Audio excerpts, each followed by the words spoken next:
నమస్తే, welcome to మన Penamaluru news వార్తలోని ముఖ్యాంశాలు. యువత సవాళ్లు ఎదుర్కోవాలి, ఇబ్బందులను అధిగమించాలన్న సీఎం చంద్రబాబు. ప్రపంచవ్యాప్తంగా ప్రభావితం చూపే కమ్యూనిటీగా తెలుగువాళ్లు ఎదగాలని జ్యూరిక్లోని తెలుగు డయాస్పోరా సమావేశంలో సీఎం చంద్రబాబు తెలిపారు. యువత సవాళ్లను ఎదుర్కోవటం, ఇబ్బందులను అధిగమించడాన్ని నేర్చుకోవాలని ముఖ్యమంత్రి చంద్రబాబు దిశానిర్దేశం చేశారు. వివిధ సంస్థలతో మొత్తం 22 లక్షల కోట్ల పెట్టుబడులపై కసరత్తు చేస్తున్నామని, ఇది సాకారమైతే 20 లక్షల ఉద్యోగాలు కల్పించగలమని వెల్లడించారు. జ్యూరిక్లోని తెలుగు డయాస్పోరా సమావేశంలో పాల్గొన్న చంద్రబాబు తెలుగువారిని ఉద్దేశించి ప్రసంగించారు. అన్ని దేశాల్లో తెలుగు వాళ్ళు ఉన్నారంటే చాలా సంతోషం. ఇప్పుడే అడిగాను, ఎన్ఆర్టీకి ఎంతమంది మెంబర్షిప్ ఉందంటే 2 లక్షల మంది మెంబర్షిప్ కలిగిన వ్యవస్థ ఎన్ఆర్టీ అని చెప్పి కూడా నేను మీకు తెలియజేస్తున్నాను. 148 దేశాల్లో ఎన్ఆర్టీ వ్యవస్థ ఉంది. ఇప్పుడు 195 దేశాలు, 195 దేశాల్లో తెలుగు వాళ్ళు ఉన్నారు. కానీ ఎన్ఆర్టీ ఉండేది మాత్రం 148 దేశాల్లో ఉంది.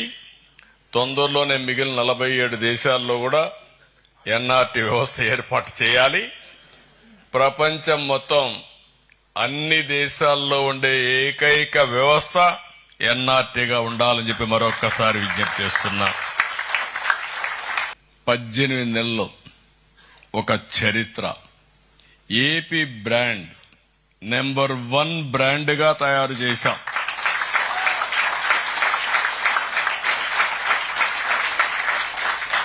స్పీడ్ ఆఫ్ డూయింగ్ బిజినెస్ కు చిరునామాగా తయారు చేశాం. అందరూ ఈజ్ ఆఫ్ డూయింగ్ బిజినెస్ మాట్లాడుతున్నారు. ఒక స్టెప్ ముందుకు పోయి స్పీడ్ ఆఫ్ డూయింగ్ బిజినెస్ కి చిరునామాగా తయారు చేశాం. 25 కొత్త పాలసీలు తీసుకొచ్చాం.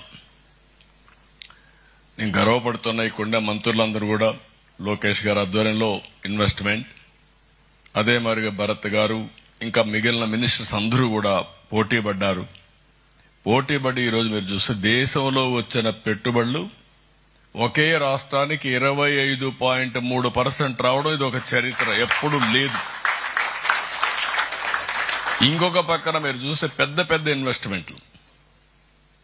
Google $15 billion investment, data centre, AI biggest investment after reforms. దేశానికి వచ్చినటువంటి అతి పెద్ద పెట్టుబడి ఆర్థిక సంస్కరణలు వచ్చిన తర్వాత. ఇంకొక పక్కన మీరు ఒకసారి చూస్తే ఒక పాలసీ 99 పైసలకు 1 ఎకరా భూమి ఇస్తానంటే నేను కూడా ముందు వెనక ఆలోచించా. ఐటీ మినిస్టర్ గారు లేదు, ఇవ్వాలి, విశాఖపట్నాన్ని ఒక ఐటీ క్యాపిటల్ గా తయారు చేయాలని చెప్పి ముందుకు వచ్చారు. అది కూడా ఇంపార్టెంట్ కంపెనీస్, టీసీఎస్, కాగ్నిజెంట్, ఇలాంటి పెద్ద పెద్ద కంపెనీస్ అన్నిటి కూడా ఇద్దామంటే ఇచ్చాం. ఈరోజు విశాఖపట్నం 18 నెలల్లో బెస్ట్ ఐటీ కంపెనీస్ అన్ని కూడా అక్కడికి వచ్చే పరిస్థితి వచ్చిందంటే ఒక సింపుల్ పాలసీ అని చెప్పి కూడా నేను మీకు తెలియజేస్తున్నా. Public private partnership.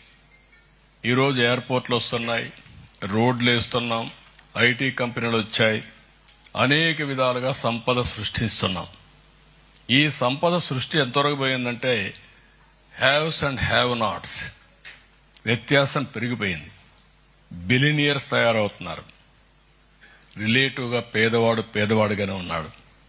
అందుకే ఈరోజు కొత్త కార్యక్రమం పబ్లిక్ ప్రైవేట్ పీపుల్స్ పార్ట్నర్షిప్. అందుకే నేను మిమ్మల్ని అందరినీ కోరుతున్నా, అంబిషన్ లేకపోతే, యాస్పిరేషన్ లేకపోతే మీరు ఎక్కడుంటారో అక్కడే ఉంటారు. మీలో ఒక యాస్పిరేషన్ మీకోసరం కాదు, జాతి కోసరం, దేశం కోసరం. ప్రతి ఒక్కరిలో ఆ యాస్పిరేషన్ ఉండాలి. వెల్త్ క్రియేషన్ కూడా మీరు గుర్తుపెట్టుకోవాల్సింది, వెల్త్ క్రియేషన్ అవసరం. మెజర్మెంట్, మీ సక్సెస్ చూడాలంటే 1 బిలియన్ ఉందా, లేదంటే 1 మిలియన్ ఉందా, లేదంటే ఎంత వస్తుంది ఇయర్లీ, ఇవన్నీ మెజర్ చేస్తాం. కానీ జీవితంలో గుర్తుపెట్టుకోవాల్సింది, మీతో ఎలాంటి సమాజాన్ని మనం క్రియేట్ చేయాలనుకుంటున్నాం చాలా ముఖ్యం. ఆర్థిక అసమానతలు లేనటువంటి ఇన్క్లూజివ్ గ్రోత్ రేట్ వస్తే అదే నిజమైన సమాజం. Europe is better than China and America. ఈ విషయాలు మీరు గుర్తుపెట్టుకోవాల్సిన అవసరం ఉంది. అందుకే ఆంధ్రప్రదేశ్ దీనికి నాంది పలుకుతున్నా. ఇంకొక ప్రోగ్రాం కూడా ఈ సందర్భంగా నేను అనౌన్స్ చేస్తున్నా. చదువుకోవాలి అనుకున్న వాళ్ళందరినీ చదివించే బాధ్యత ఎన్డీఏ ప్రభుత్వం తీసుకుంటాం ఆంధ్రప్రదేశ్లో. తొందరలోనే మేము ఏపీ ఫస్ట్ అని ఒక ఆర్గనైజేషన్ కూడా తీసుకొస్తున్నాం. ఈ ఆర్గనైజేషన్ కూడా చూస్తే Andhra Pradesh futuristic innovation and research in science and technology ఒక ఆర్గనైజేషన్ తిరుపతిలో మీరు చూస్తే నేనే ఆ రోజు శాంక్షన్ చేశాను.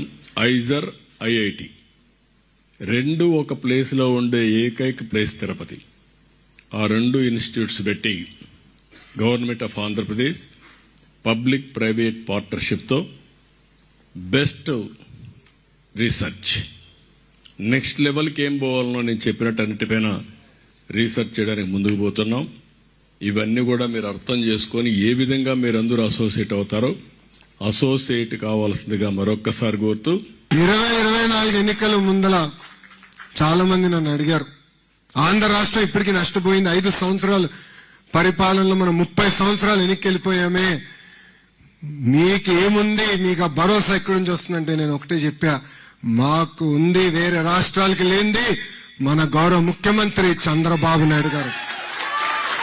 ఈరోజు గూగుల్లో పెట్టుబడి కానివ్వండి, ఆర్సిలర్ మిత్తల్ పెట్టుబడి కానివ్వండి, టీసీఎస్, కాగ్నిసెంట్, సాలపురి సత్వ, ఏఎన్ఎస్ఆర్, రెన్యూవబుల్ ఎనర్జీలో పెద్ద ఎత్తున పెట్టుబడులు కానివ్వండి, ఏ రంగంలో తీసుకున్నా కూడా ఈరోజు పారిశ్రామికవేత్తలు ఆంధ్ర రాష్ట్ర వైపు చూస్తున్నారంటే దానికి కారణం మన గౌరవ ముఖ్యమంత్రి శ్రీ నారా చంద్రబాబు నాయుడు గారు. ఒక మాటలో చెప్పాలంటే ఆయన చాలా రేర్ పీస్, యూనిక్ పీస్. నేను మా నాయకులందరినీ ఒకటే చెప్తా, ఆయన్ని మనం బ్లైండ్ గా ఫాలో అవ్వాలని. ఎందుకంటే ఆయనకు ఒక విజన్ ఉంది. ఆయన ప్రపంచం రాబోయే 20 సంవత్సరాలు ఎక్కడికి వెళ్తుందో ముందు చూపున్న వ్యక్తి. ఆనాడు పెద్ద ఎత్తున ఇంజనీరింగ్ కాలేజీలు తీసుకొస్తే ఎగతాళి చేసిన వారు ఎంతో మంది ఉన్నారు. హైదరాబాద్ ఎయిర్పోర్ట్ నిర్మించడానికి 5,000 ఎకరాలు కావాలంటే ఆనాడు చాలా మంది ఎగతాళి చేశారు. ఈ రోజు చూడండి హైదరాబాద్ ఎయిర్పోర్ట్ ఏ స్థాయికి వెళ్ళిందో. ఇంతేకాదు ఎర్ర బస్సు రాని ఊరికి ఎయిర్పోర్ట్ అవసరమా అని గతంలో ఎగతాళి చేసిన వారిని చూసాం. ఈ రోజు అక్కడనే భోగాపుర ఏర్పాటు నిర్మించిన గొప్ప వ్యక్తి చంద్రబాబు నాయుడు గారు. 1995-96లో ఆయన ఐటీ అంటే ఆనాటి ప్రతిపక్షంలో ఉన్న వారు కంప్యూటర్ అన్నం పెడుతుందా అని అడిగిన వారు ఈ రోజు అదే కంప్యూటర్ మనందరికి అన్నం పెడుతుంది. ఆయన విజన్ తోనే మన రాము చెప్పినట్లు ఈరోజు మనందరం ఈ స్థాయికి వస్తాం జరిగింది. ఏ దేశానికి వెళ్ళినా తెలుగు వాళ్ళు ఉన్నారంటే దాని వెనకాల కారణకుడు గౌరవ ముఖ్యమంత్రి శ్రీ నారా చంద్రబాబు నాయుడు గారు. ఒక పక్కన ఆయన, ఇంకో పక్కన ఆంధ్ర రాష్ట్రంలో ఇంకొక టీం ఉందండి, అది టీం 11. అర్థమైందా రాజా? అదొక ఏడుపు గొట్టు టీము. వాళ్ళకి ఏడుస్తోంది తప్ప ఇంకేది తెలియదు. పెట్టుబడులు మేము తీసుకొస్తామంటే ఏడుస్తారు. సింగపూర్కి వెళ్ళి పెద్ద ఎత్తున మేము అక్కడున్న మంత్రుల్ని, పారిశ్రామికవేత్తలు కలిస్తే ఆంధ్ర రాష్ట్రానికి రావద్దని ఆ ఏడుపు గొట్టు టీము ఈమెయిల్ పెట్టే పరిస్థితి. ఇంతేకాదు కొన్ని కంపెనీలు కలిస్తే వాళ్ళు కూడా ఈమెయిల్ పెడుతున్నారు ఆంధ్ర రాష్ట్రానికి రావద్దని. కానీ గౌరవ ముఖ్యమంత్రి చంద్రబాబు నాయుడు గారిని చూసి ఆ కంపెనీలు వస్తే మటు క్రెడిట్ తీసుకోవాలనుకుంటున్నారు. క్రెడిట్ చోరీ అంటారు. ఈ టీం 11 మోహన్ చూసి ఎవరైనా వస్తారా ఆంధ్ర రాష్ట్రానికి? వాళ్ళకి క్రెడిట్ ఇవ్వాలండి. కోడి కత్తికి క్రెడిట్ ఇవ్వాలి. బాబాయిని లేపేసిన క్రెడిట్ ఇవ్వాలి. తల్లిని చెల్లిని మెడబెట్టు బయటికి గెంటేసిన క్రెడిట్ ఈ ఏడుపుగొట్టు టీంకి ఇవ్వాలి మనందరం. అంతేగాని ఒక్క వ్యక్తి బతికేదానికి 700 కోట్ల రూపాయలు ఖర్చు పెట్టి విశాఖపట్నంలో ప్యాలెస్ నిర్మించే క్రెడిట్ ఈ ఏడుపుగొట్టు టీంకి మనందరం ఇవ్వాలి. నాకన్నా మీకే బాగా తెలుసు రాబాయ్. గతంలో కోడిగుడ్డు మంత్రిని మీరు డావోస్కి ఎందుకు వెళ్ళలేదంటే అక్కడ చాలా చలిగా ఉంది, మేము డావోస్కి వెళ్ళలేమని చెప్పే పరిస్థితి మనందరం చూసాం. ఎంత చల్లగా ఉన్నా, ఎంత వేడిగా ఉన్నా తెలుగోల కోసం అహర్నిశలు కష్టపడే ఏకైక వ్యక్తి గౌరవ ముఖ్యమంత్రి శ్రీ నారా చంద్రబాబు నాయుడు గారు. ఈరోజు నేను గర్వంగా చెప్తున్నా, మీరు వేదిక మీద చూడండి, ఆయన నాయకత్వంలో ఒక యంగ్ బ్రిగేడ్, యంగ్ టీం పనిచేస్తుంది. నేను ఎన్నోసార్లు చెప్పా, మా అందరికీ అదొక అదృష్టం. 4 దశాబ్దాలుగా, క్షమించాలి 5 దశాబ్దాలుగా ఆయన రాజకీయాలు ఉన్న వ్యక్తి, అన్ని చూసిన వ్యక్తి, ఒక అద్భుతమైన మెంటరింగ్ మా అందరికి వస్తుంది. నేను గతంలోనే చెప్పా, మేము అందరం మిసైల్ లాంటి వాళ్ళం, కానీ మిసైల్ కి జీపీఎస్ లేకపోతే చాలా ప్రమాదకరమైన పరిస్థితి. యంగ్స్టర్స్ వేదిక మీద ఉన్న ముగ్గురం మేము మిసైల్స్, గౌరవ ముఖ్యమంత్రి చంద్రబాబు నాయుడు గారే మా అందరికి జీపీఎస్. అందుకే ఆయన నాయకత్వంలో మేము పనిచేస్తూ ఈగోలు లేవు, ఎలాంటి ఫీలింగ్ లేవు, ఒకే ఒక లక్ష్యం. ఆయన ఏ విజన్ అయితే రూపొందించారో అది సాధించేదానికి మేమందరం అహర్నిశలు కష్టపడుతున్నాం. ఆ రోజుల్లో ఎంతో పోరాటం చేసి మన రాష్ట్రాన్ని మనం కాపాడుకొని విజనరీ నాయకుడిగా చంద్రబాబు నాయుడు గారి చేతుల్లో పెట్టాం. కానీ అప్పటితో ప్రాబ్లమ్స్ అన్ని కూడా సాల్వ్ అవ్వలేదు. చంద్రబాబు నాయుడు గారు ముఖ్యమంత్రి అయినా సరే చాలా వరకు మనకున్నటువంటి బ్రాండ్ ఆంధ్రప్రదేశ్ ఏదైతే మనం నష్టపోయామో అది రీబిల్డ్ చేసుకోవాల్సినటువంటి అవసరం మనకు ఉంటుంది.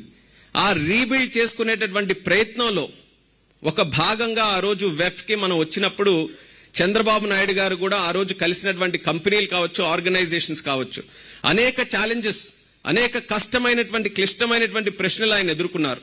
రేపు భవిష్యత్ ఎలాగుండబోతుంది, మేము ఎలా నమ్మాలి, మేము ఎందుకు రావాలి, ఏముంది ఆంధ్రప్రదేశ్లో, అలాంటి పరిస్థితుల నుంచి విత్ ఇన్ 1 year, అంటే ఆ రోజు మనం ఏం క్రియేట్ చేయాలనుకున్నాం, బ్రాండ్ ఆంధ్రప్రదేశ్ క్రియేట్ చేసి ఒక కాన్ఫిడెన్స్ క్రియేట్ చేయాలనుకున్నాం.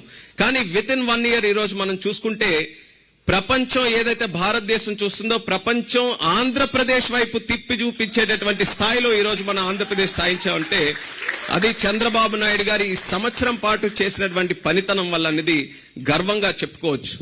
డిస్కషన్ నుంచి ఎగ్జిక్యూషన్ వరకు కన్వర్జేషన్ రేట్ లో మన ఆంధ్రప్రదేశ్ కి ఏ గవర్నమెంట్ గాని ఏ కంట్రీ కూడా ఈ రోజు సాటి రాదనేది కూడా గొప్పగా చెప్పుకోవచ్చు. ఆ స్థాయిలో విశాఖపట్నంలో మనం చూసుకున్నటువంటి $15 billion ఇన్వెస్ట్మెంట్ కేవలం ఆంధ్రప్రదేశ్ ఆ రోజు జరిగినటువంటి ఆ ఇన్వెస్ట్మెంట్ వల్ల భారతదేశమే కాదు ప్రపంచమే ఆశ్చర్యపోయింది. ఆంధ్రప్రదేశ్ ఏంటి, అక్కడ విశాఖపట్నం ఏంటి, అక్కడికి $15 billion ఇన్వెస్ట్మెంట్ రావడం ఏంటని. ఇలా మనం చూసుకుంటే మన శ్రీకాకుళం నుంచి కుప్పం వరకు ప్రతి ఒక్క జిల్లాలో ప్రతి ఒక్క ప్రాంతంలో ఈ గత సంవత్సరం 18 నెలల పాటుగా చంద్రబాబు నాయుడు గారి కృషి, ఆయనతో పాటు మన ప్రధానమంత్రి వర్యులు నరేంద్ర మోదీ గారు, అలాగే మన ఉప ముఖ్యమంత్రి పవన్ కళ్యాణ్ గారు, లోకేష్ అన్న గారు, వీళ్ళందరి తాలూకా కాన్ఫిడెన్స్, ఆ కమిట్మెంట్, ఆ కోఆర్డినేషన్ తో మనం అద్భుతమైనటువంటి విజయాలు మన రాష్ట్రంలో సాధించాం. 100% ఇన్వెస్ట్మెంట్ మన ఇండియాలో ఈ రోజు జరుగుతుందనంటే అందులో 25% మన ఆంధ్రప్రదేశ్ రాష్ట్రంలో ఈ రోజు జరుగుతుంది. అది మన రాష్ట్రానికి ఉండే కెపాసిటీ.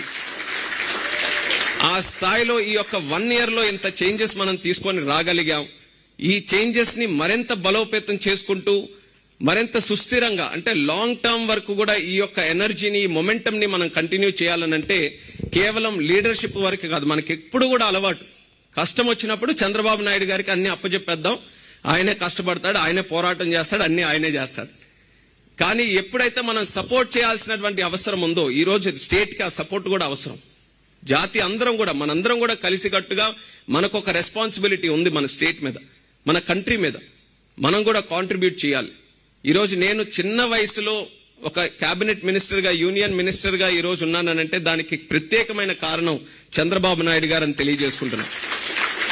ఎందుకనంటే యూత్ కి ఎంకరేజ్ చేసి, యూత్ కి గాని మనం ఎంకరేజ్ చేస్తే, సరైన పొజిషన్స్ లో పెడితే వాళ్ళు తీసుకొని వచ్చే ఎనర్జీ, వాళ్ళు తీసుకొని వచ్చే కొత్త నిర్ణయాలు, కొత్త ఆలోచనల వల్ల మరింత శరవేగంగా మనం ముందుకు వెళ్ళొచ్చు, డెవలప్ అవ్వచ్చు, ప్రోగ్రెస్ అవ్వచ్చు అనే ఆలోచనతో ఇంత చిన్న వయసులో కూడా నాకు మంచి అవకాశం ఇచ్చారు. సివిల్ ఏవియేషన్ మినిస్ట్రీ చాలా చార్మింగ్ మినిస్ట్రీ, కానీ అదే రకంగా ఛాలెంజెస్ కూడా ఉన్నాయి. ఛాలెంజెస్ కూడా అలాంటి ఛాలెంజెస్ కాదు, చాలా పెద్ద ఛాలెంజెస్ నేను కూడా ఎదుర్కోవాల్సి వచ్చింది. కానీ అలాంటి ఛాలెంజెస్ కూడా ఎదుర్కొనే సామర్థ్యంతో ఈ రోజు ముందుకెళ్లగలుగుతున్నానంటే దానికి కూడా కారణం చంద్రబాబు నాయుడు గారని మళ్ళీ తెలియజేస్తున్నాను. నా తాలూకా పొలిటికల్ లైఫ్ లో అంటే ఎర్రనాయుడు గారు మొదలు పెట్టారు, ఆయన తాలూకా లెగసీ కంటిన్యూ చేయడానికి మరి మా శ్రీకాకుళం జిల్లా ప్రజలు చంద్రబాబు నాయుడు గారి తాలూకా ఆశీస్సులతో నేను కూడా కంటిన్యూ అయ్యి గత 12 సంవత్సరాలుగా ఆయన తాలూకా గైడెన్స్ లో, ఆయన మెంటర్షిప్ లో ఏదైతే రాజకీయాల్లో నేను ముందుకు వచ్చానో అనేక సందర్భాల్లో చూశాను. ఆయన ఎన్నో క్రైసిస్ ఫేస్ చేసి ఆ క్రైసిస్ ని ఆపర్చునిటీగా ఎలా కన్వర్ట్ చేసుకొని క్రైసిస్ లో ఎలా కమ్యూనికేట్ మనం చేయాలి, క్రైసిస్ లో పీపుల్ తాలూకా కాన్ఫిడెన్స్ ఎలా పొందాలి, క్రైసిస్ లో పీపుల్ కి గ్రాస్ రూట్ లెవెల్లో వాళ్ళకి ఆ కాన్ఫిడెన్స్ ఎలా క్రియేట్ చేయాలి, ఈ విషయాలన్నీ కూడా ఆయన దగ్గరగా చూసి నేర్చుకున్నాం. కాబట్టి ఈ రోజు ఎలాంటి ఛాలెంజెస్ వచ్చినా సివిల్ ఏవియేషన్ లో నేను కూడా ముందుకు వెళ్ళగలుగుతున్నాను. ఇది ఎగ్జాంపుల్ కేవలం నా వరకే కాదు, తెలుగు వాళ్ళుగా మన అందరం కూడా అలాంటి ఎగ్జాంపుల్ గా ఆయన ఇన్స్పిరేషన్ గా తీసుకొని మనం కూడా పెద్ద గోల్స్ పెట్టుకొని మనం కేవలం ఒక ఎంప్లాయీ గానే లేకపోతే ఏదో ఐటీ రంగంలో ఎక్కడో చిన్న స్థాయిలోనే ఉండిపోకుండా పెద్ద గోల్స్ మనం పెట్టుకొని మనం ఐటీ సెక్టర్ నుంచి ఆంటర్ప్రినర్షిప్ కి గ్లోబల్ లీడర్షిప్ వరకు కూడా తెలుగు కమ్యూనిటీ ఎదగాలనేది ఆయన తాలూకా కోరిక. అది జరగాలనంటే మనందరం కూడా సమిష్టిగా కృషి చేయాల్సినటువంటి అవసరం ఉంది. ఎయిర్పోర్ట్ పోతున్నప్పుడు జర్మనీ గురించి చెప్తా ఉండ్రి, ప్రాబ్లం ఎట్లుంది అని. వాళ్ళు జర్మనీ గురించి చెప్తూ ఆటోమోటివ్ ఇండస్ట్రీ ఎంత స్లో అయింది, అట్లీస్ట్ సార్ మీరు 5 ఏళ్లలో ఒక 25,000 ఉద్యోగాలు, 30,000 ఉద్యోగాలు ఎక్కడున్నారు సార్ మీరు? మా సార్ 20 లక్షల ఉద్యోగాలు 5 ఏళ్లలో చెప్పిండే టార్గెట్ అండి. And we are already done 1 year of 1.5 year లో మీరు చూస్తే దాదాపు 10 లక్షల ఉద్యోగాల పైన మన కమిట్మెంట్ ఉంది. ఇవన్నీ గ్రౌండ్ అయినా అంటే 10 లక్షల పైన ఉద్యోగాలు వచ్చేదానికి అవకాశం ఉంది. సో అది ఆయనకి ఎక్స్ప్లెయిన్ చేస్తుంటే ఆయన స్టన్ అయిపోయాడు. అంటే 20 లక్షల ఉద్యోగాలు ఎక్కడ సార్, మేము అనుకునే ప్రాసెస్ 25,000 30,000 ఎక్కడ అని చెప్పి ఆయన చెప్పడం జరిగింది. సో నేను చెప్పేది ఏమంటే, మీరు ఏదైతే ఎన్ఆర్ఐస్ అంతా అనుకుంటున్నారో ఏ రకంగా డెవలప్ అవుతుందో మీరు సోషల్ మీడియాలో కానీ మీ మిత్రులు అక్కడ ఫ్యామిలీ మెంబర్స్ అంతా ఉంటారు ఆంధ్రాలో, you have to keep promoting about Andhra Pradesh, visionary thoughts about Chandrababu గారు కానీ మేము ఇచ్చే పాలసీస్ కానీ మన speed of doing things, speed of doing business గురించి ఎక్స్ప్లెయిన్ చేస్తూ ఉంటే ప్రజలకి ఎప్పటికప్పుడు బాగుంటుంది. మీ ప్రేమ అభిమానం అట్లీస్ట్, ఎందుకంటే దూరం ఉంటారు కాబట్టి you have to continuously social మీడియాలో కమెంట్స్లో చెప్పడము అవి చేయడము అంటే అట్లీస్ట్ పాజిటివ్నెస్ అనేది కంటిన్యూగా ఉండేదానికి అవకాశం ఉంటుంది. అలాగే ఇంకోటి, నిన్న సెల్ఫీ తీసుకొని లోకేష్ గారితో నేను సోషల్ మీడియాలో ప్లాట్ఫామ్లో పెట్టా. సరే పెట్టిన తర్వాత కమెంట్స్ చూస్తాం ఎట్లుంది అని. అందరు వరల్డ్ ఎకనామిక్ ఫోరం నుంచి సార్ మీరు ఎన్ని లక్షల ఇన్వెస్ట్మెంట్స్ తెస్తారు ఏమి అని. అందరికీ నేను చెప్పేది ఏమంటే, వరల్డ్ ఎకనామిక్ ఫోరం అనేది it is the biggest network platform and all the world leaders, best of the best entrepreneurs, top notch people, business tycoons అంతా వస్తారు. ఆ రోజు అక్కడ ఎంఓయూస్ చేసేదానికి కాదండి, అక్కడ కనెక్షన్స్ ఏర్పడితే. ఇప్పుడు మీరు జస్ట్ ఒకటి గుర్తు తెచ్చుకోండి, నారా లోకేష్ గారు 2018-19లో వెఫ్కో ఇచ్చినప్పుడు, తర్వాత మన గవర్నమెంట్ వెళ్ళిపోయింది 19 to 24లో. తర్వాత మన గవర్నమెంట్ వచ్చిన తర్వాత సార్ గుర్తు పెట్టుకొని ఆర్సిలర్ మిత్తల్ని ఫాలోఅప్ చేసినారు. Just in a Zoom call of 45 minutes we were able to get that. అంటే 1 lakh crores plus investment he was able to do it. So ప్రతి ఒక్కళ్ళు మనమందరూ కూడా ఆలోచన చేయాల్సిండేది, it is more about network, meeting people. ఈరోజు ఎన్ని లక్షలు వచ్చింది, రేపు హెడ్లైన్స్ వచ్చే కాదండి, మనం గ్రౌండ్ ఎన్ని చేయబోతున్నాం, ఆ నెట్వర్క్ని ఎట్లా వాడుకొని ఈ టైమ్లీ ఎట్లా పుష్ చేయగలుగుతాం అనేది మోస్ట్ ఇంపార్టెంట్. అండ్ సార్ నాకు అవకాశం ఇచ్చి వరల్డ్ ఎకనామిక్ ఫోరంలో పిలుచుకొని వచ్చిన దానికి ప్రత్యేకించి ధన్యవాదాలు తెలుపుతున్నా. And lot of things, positive things are happening in state. And జర్మన్లో కానీ లేకపోతే యూరోప్లో ఎక్కడన్నా కానీ ఏదైనా ఇండస్ట్రీస్ లిస్ట్ ఆఫ్ కనెక్షన్స్ ఏమన్నా ఉందా అంటే try to get it to Andhra Pradesh. That is the best thing that you can do.